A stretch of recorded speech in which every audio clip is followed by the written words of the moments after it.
My வி3 குடும்ப உறவுகளுக்கு வணக்கம். இன்னைக்கு நம்ம எதை பற்றி பேச போகிறோங்கிறது இந்த ஃபோட்டோ பார்த்தே உங்களால் ஓரளவு கெஸ் பண்ணியிருக்க முடியும்.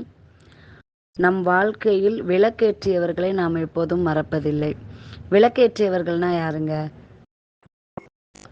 நம்ம வாழ்க்கைக்கு வெளிச்சத்தை கொடுத்தவங்க, அதாவது நமக்கு நல்ல வாய்ப்பை கொடுத்தவங்க. நல்ல வாய்ப்பை கொடுக்கறதுங்கிறது நம்ம வாழ்க்கையே கொடுத்ததுக்கு சமம்னு சொல்லுவாங்க. ஏதாவது ஒரு நல்ல வாய்ப்பால் வாழ்க்கையில் முன்னேறினவங்க கிட்ட கேட்டு பாருங்கள், அவங்க எங்களுக்கு வாய்ப்பை மட்டும் கொடுக்கல, வாழ்க்கையே கொடுத்துருக்காங்க அப்படின்னு சொல்லுவாங்க. அதே மாதிரி தான் நம்ம கம்பெனியோட ஒரு தாரக மந்திரம் என்னதுன்னு சொல்லுங்கள். வாழ வைத்து வாழ். நாமளும் வாழணும், நம்மளை வச்சு நம்மளை சுற்றி உள்ளவங்க 4 பேர் வாழணும். இதுதான் நம்ம கம்பெனியோட கான்செப்ட், வாழ வைத்து வாழ்.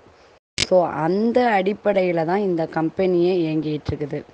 அப்போ நம்ம வாழுறோம், நம்ம கம்பெனியை வச்சு நம்ம வாழுறோம், நம்ம கம்பெனியை வச்சு நாம் இவ்வளோ சம்பாதிக்கிறோம் அப்படின்னு சொல்லிட்டு நாம் நம்மளை சுற்றி உள்ள 4 பேர்கிட்ட அந்த வாய்ப்பை கொடுப்போம். அவங்க அந்த வாய்ப்பை பயன்படுத்திக்கிறவங்களும் இருக்கிறாங்க, பயன்படுத்திக்காதவங்களும் இருக்காங்க. பயன்படுத்திக்கணும்னு நினைக்கிறவங்களுக்கு நம்ம அந்த வழிமுறைகளை சொல்லி கொடுப்போம். சரிங்களா? இதுதான் வாய்ப்பை கொடுக்கறது. நம்ம கம்பெனி ஆரம்பித்து 3 வருஷம் முடிஞ்சு 4வது வருஷத்துக்கு வந்துட்டு இப்போ கம்பெனி ஆரம்பித்த உடனே ஜாயின் பண்ணவங்களும் இருக்கிறாங்க. அதுக்கு அடுத்தது அவங்களுக்கு கீழேன்னு ஜாயின் பண்ணிட்டு வந்தவங்களும் இருக்கிறாங்க. இப்போ கம்பெனி ஆரம்பித்தவங்களுக்கு 3 வருடம் அந்த கம்பெனி எப்படி நடந்துச்சு அப்படிங்கிற விவரம் தெரியும். இப்போ அதுக்கப்புறம் ஒரு 2 வருஷத்துக்கு முன்னாடி ஜாயின் பண்ணவங்களுக்கு 2 வருடம் அந்த கம்பெனி எப்படி நடந்துச்சுன்னு தெரியும். 1 வருஷத்துக்கு முன்னாடி ஜாயின் பண்ணவங்களுக்கு 1 வருடம் அந்த கம்பெனி எப்படி நடந்துச்சுன்னு தெரியும். 6 மாதத்துக்கு முன்னாடி ஜாயின் பண்ணவங்களுக்கு 6 மாதமாக அந்த கம்பெனி எப்படி நடந்ததுங்கிறது ப்ராக்டிக்கலாக தெரியும். நான் சொல்கிறது கேள்விப்படுறது அப்படிங்கிறது வேறு, ப்ராக்டிக்கலாக நம்ம அதுக்குள்ளே இருந்து பார்க்குறதுங்கிறது வேறு. அது நம்மளுக்கு தெரியும். இப்போ 2-3 மாதத்துக்கு முன்னாடி ஒருத்தங்க ஜாயின் பண்ணுறாங்கன்னு வைங்க, அவங்க ஒரு 2 மாதத்துலேயோ அல்லது 1 மாதத்துலேயோ அவங்களுக்கு கீழே 2-3 பேரை 4-5 பேரை ஜாயின் பண்ணி வச்சுடுவாங்க. அப்போ அவங்கள பொறுத்த வரைக்கும் அவங்க அப்ளைனர். ஆனால் அவங்களுமே அவங்களோட ஜேர்னி எத்தனை நாள் அப்படின்னு பார்த்தா அந்த 3 மாதம் தான். ப்ராக்டிக்கலாக அவங்களுக்கு அந்த கம்பெனியை பற்றி 3 மாதம் தெரியும். ஆனால் யாருமே கம்பெனியில் ஜாயின் பண்ண உடனே சிஎம் பிளானுக்கு போகிறதில்ல. முதல்ல ஓஎம்மாக ஜாயின் பண்ணுவாங்க. அதில் ரூ.100 ₹60 வித்ட்ராயல் பண்ணி பார்ப்பாங்க. பேமெண்ட்லாம் கரெக்டாக வருதான்னு செக் பண்ணிக்குவாங்க. அதுக்கப்புறம் பிஎம் ஆவாங்க. அதுக்கப்புறம் தான் சிஎம் பிளான் ஆவாங்க. அந்த சிஎம் பிளான் ஆகிறதுக்கும் ரெக்வஸ்ட் கொடுத்ததுக்கு அப்புறம் கம்பெனியிலேருந்து நம்மளுக்கு ஒரு ஃபோன் வரும். ஃபோன் இந்த பிளான் பற்றி உங்களுக்கு எல்லாம் தெரியுமா, உங்களுக்கு டேப்லெட் பர்ச்சேஸ் பண்ணுறதுக்கு உங்களுக்கு முழு விருப்பம் இருக்குதா, எல்லாமே உங்ககிட்ட தனிப்பட்ட முறையில் விசாரிச்சுட்டு தான் இந்த கம்பெனியில் ஜாயின் பண்ணுவாங்க. நாம் இந்த கம்பெனியில் ஓஎம்மாக ஜாயின் பண்ண உடனேயே நம்மளுக்கு கீழே கண்டிப்பாக ஒரு 4-5 பேரையா ஜாயின் பண்ணி விட்டுடுவோம். அந்த 4-5 பேருக்கு நாம் அப்ளைனர் தான். நாம் பிஎம் ஆகிறதுக்குள்ளேயே நம்ம ஒரு 4-5 பேரையாவது ஜாயின் பண்ணி விட்டுருப்போம். அல்லது பிஎம் ஆனதுக்கு அப்புறமும் நம்ம ஜாயின் பண்ணி விட்டுருப்போம். அவங்களும் பிஎம் ஆகியிருப்பாங்க. அதுக்கப்புறம் தான் நம்ம சிஎம் ஆகும். ஸோ நம்ம சிஎம் ஆகிறதுக்குள்ளேயே நாம் பல பேருக்கு அப்ளைனராக ஆகியிருப்போம். நம்ம இந்த கம்பெனியில் எல்லாருமே அப்ளைனர் தாங்க, யாருமே டவுன்லைனர் கிடையாது. நமக்கு கீழே ஜாயின் பண்ணவங்களுக்கு ஏதாவது தப்பு பண்ணிட்டாங்க, ஒரு செல்ஃப் டெக்ளரேஷன் ஃபார்ம் ஃபில் பண்ண தெரியல, அல்லது அக்கௌண்ட் நம்பர் தப்பாக போட்டுட்டாங்க, அமௌண்ட் வரலை அப்படின்னா அவங்கள அத்தாரிட்டி மெம்பர்ஸை காண்டாக்ட் பண்ண வச்சு அவங்களுக்கான அந்த நடைமுறை சிக்கல்களை தீர்த்து வைக்கிறது தான் ஒரு அப்ளைனரோட கடமை. கடந்த காலங்களில் நம்ம கம்பெனி எவ்வளவு சிறப்பாக இயங்கிட்டு இருந்துச்சு அப்படிங்கிறது எல்லாருக்குமே தெரியும். ஆனால் இப்போ நம்ம கம்பெனி ஒரு கடினமான காலத்தை கடந்து போய்கிட்டு இருக்கு. கடந்த 6 மாதமாக பேமெண்ட் இல்லாமல் உறுப்பினர்களும் கஷ்டப்பட்டுட்ருக்காங்க, எம்டி சாரும் கஷ்டப்பட்டுட்டு தான் இருக்கிறாங்க. இப்படி ஒரு கடினமான காலத்தில் நாம் எப்படி நடந்துக்கிறோம் அப்படிங்கிறது தான் நம்மளுடைய பக்குவத்தை காட்டுது. நாம் எல்லாருமே பக்குவப்பட்ட மனிதர்களாக நடந்துக்க வேண்டியது இப்போதைக்கு நம்மளோட கடமை. இந்த கடினமான காலகட்டத்தில் சில உறவுகளுக்குள் சில கசப்பான விஷயங்கள் நடக்கிறதா நேற்று எனக்கு ஒரு ஃபோன் வந்துச்சு. அது மூலமாக நான் தெரிஞ்சுக்கிட்டேன். அப்ளைனர்ஸ் சரியாக ரிப்ளை பண்ண மாட்டேங்கிறாங்க அப்படிங்கிற மாதிரி அந்த மேடம் சொன்னாங்க. இந்த சூழலுக்கு என்ன காரணம்னு யோசிச்சோன்னா, டவுன்லைனர் வந்து பயத்துலயும், பதட்டத்துலயும் தினம் ஃபோன் பண்ணி, "என்ன ஆச்சு? என்ன அப்டேட்டு குடுங்க, அப்டேட்டு குடுங்கன்னு" கேட்கறதா சொல்றாங்க. எனக்கு ஒரு விஷயம் புரியல.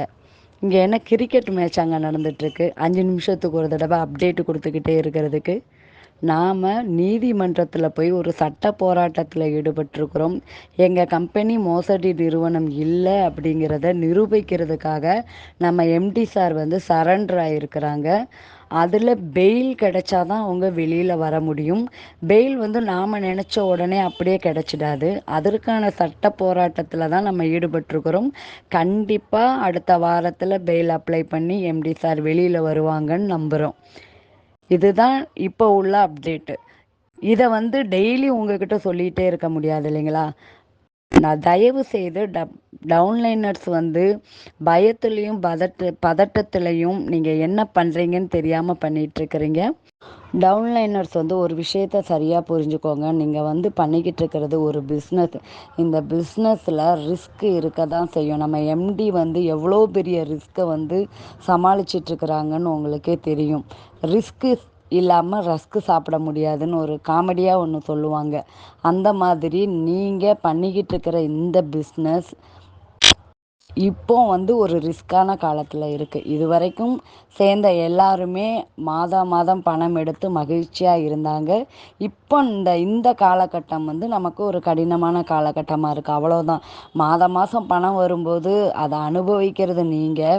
ஒருவேளை ஒரு கற்பனை பண்ணி பாருங்க. நீங்க போட்ட பர்ச்சேஸ் அமௌண்ட்ட விட உங்களுக்கு அதிகமா வரும்போது, அத நீங்க வந்து அப்ளைனருக்கா குடுக்க போறீங்க. இல்லையா? நீங்க தானே என்ஜாய் பண்ண போறீங்க.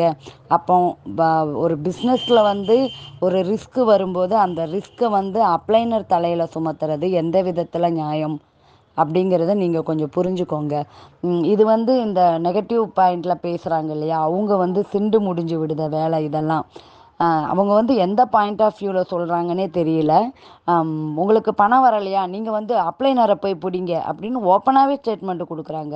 இது எவ்வளோ பெரிய முட்டாள்தனமான ஒரு வாதம்ங்கிறத உங்களுக்கு புரியவே இல்ல.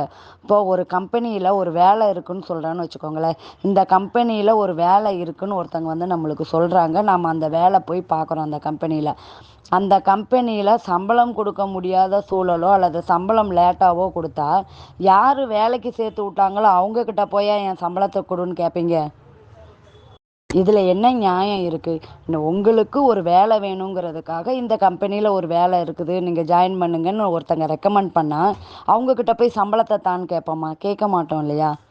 அதே மாதிரி நீங்க எக்ஸ்ட்ரா வந்து அதிகமா சம்பாதிச்சு இனி வரும் காலங்கள்ல நீங்க ரொம்ப மகிழ்ச்சியா வாழப் போறீங்க. அப்ப அதிகமா வரும்போது நீங்க அப்ளைனருக்கு குடுக்க போறதில்ல. அதனால இந்த ரிஸ்க்க வந்து நம்மளுடைய சொந்த ரிஸ்க்கா எடுத்துக்கிட்டு, நம்ம வந்து எம்டி வர வரைக்கும் காத்திருக்கணுங்கிறது தான் என்னுடைய தனிப்பட்ட கருத்து. எத்தனையோ மக்கள் வந்து ரொம்ப கஷ்டப்படுறீங்க அப்படிங்கிறது எனக்கு புரியுது. ஏன் அப்படின்னா, எல்லாருமே அப்ளைனர் வந்து நல்லா இருக்காங்க அப்படிங்கிற மாரி நெனைக்கிறீங்க. நெறைய கஷ்டப்படுற அப்ளைனர்கள நான் பார்த்துக்கிட்டு இருக்கிறேன். அதனால நீங்க வந்து அப்ளைனர்ஸ் எல்லாம் நல்லா இருக்காங்க. நம்ம தான் கஷ்டப்படுறோம்னு நெனைக்காதீங்க. எல்லாருமே கஷ்டப்பட்டுட்டு தான் இருக்கோம்.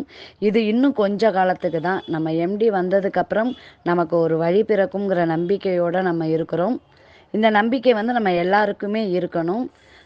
இந்த டவுன்லைனர் வந்து பயப்படுறதோ, பதட்டப்படுறதோ தப்பு கிடையாது. அதனால தான் நம்ம எம்டி சாரே கமிஷனர் ஆஃபீஸில போய் கம்ப்ளைண்ட் குடுக்க போனதுக்கு இதுதான் காரணம். ஆம், டா இப்போ புதுசா சேர்ந்தவங்களுக்கு ஒரு பயமும், பதட்டமும் வரும் இல்லையா? நெகட்டிவா சேனல்ல சொல்லும்போது, அப்படின்னு சொல்லிட்டு தான் நம்ம எம்டி சாரே போயிட்டு கம்ப்ளைண்ட் பண்ணாங்க. ஸோ இது வந்து தப்பு கிடையாது. இது வந்து நியாயமான ஒரு விஷயம் தான். அதனால நம்ம இதில வந்து சரி, தப்பு எல்லாம் இல்ல. அதே மாரி அப்ளைனருமே உங்களுக்கு நல்லது தான் பண்ணியிருக்கிறாங்க. கண்டிப்பா நல்லது தான் பண்ணியிருக்காங்க. இனிமேல் நல்லது தான் நடக்கும். ஆனா, காத்திருக்க வேண்டிய கட்டாயத்துல நம்ம உள்ளாக்கப்பட்டுட்டோம். அது மட்டும் தான் இப்போதைய கடினமான சூழல். இந்த சூழல பக்குவமா கடக்காம, கடுமையான வார்த்தைகள நம்ம பேசிக்கிட்டோம் அப்படின்னா, அது வந்து நம்ம மனசுல வந்து ஒரு வடுவா தான் இருக்கும். தீயினால் சுட்ட புண் உள்ளாரும் ஆறாதே நாவினால் சுட்டவடுன்னு நம்ம திருவள்ளுவரே சொல்லியிருக்கிறாங்க. அதனால் தயவு செய்து நம்ம கம்பெனியோட எதிர்காலம் நன்றாக இருக்கும். அப்போ நாம் எல்லாருமே உறவுகளாக கைகோர்த்து நிற்க வேண்டிய கட்டாயம் இருக்கிறது. அதனால் தயவு செய்து கடுமையான வார்த்தை பிரயோகங்களை பண்ணிக்காதீங்க.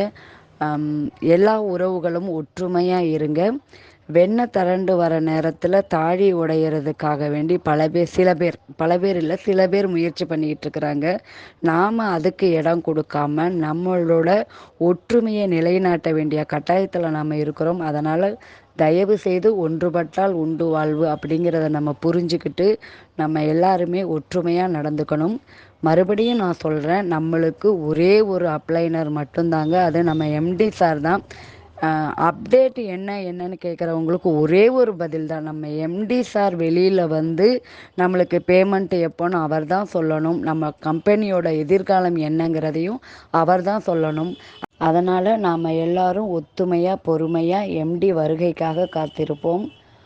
தீமைக்கும் நன்மை செய் அப்படிங்கிற நம்மளோட கோட்பாட்டை நம்ம வாழ்வியலை பயன்படுத்தி இதுவரைக்கும் நமக்குள்ள ஏதாவது கசப்பான நிகழ்வுகள் இருந்தாலும் அதை மறப்போம், மன்னிப்போம்னு மன்னித்து வாழ வைத்து வாழுங்கிற கோட்பாட்டை வாழ்வியலில் பயன்படுத்தி உண்மையை உறக்க சொல்வோம். நல்லவர் லட்சியம் வெல்வது நிச்சயம். வாழ்க வளமுடன்.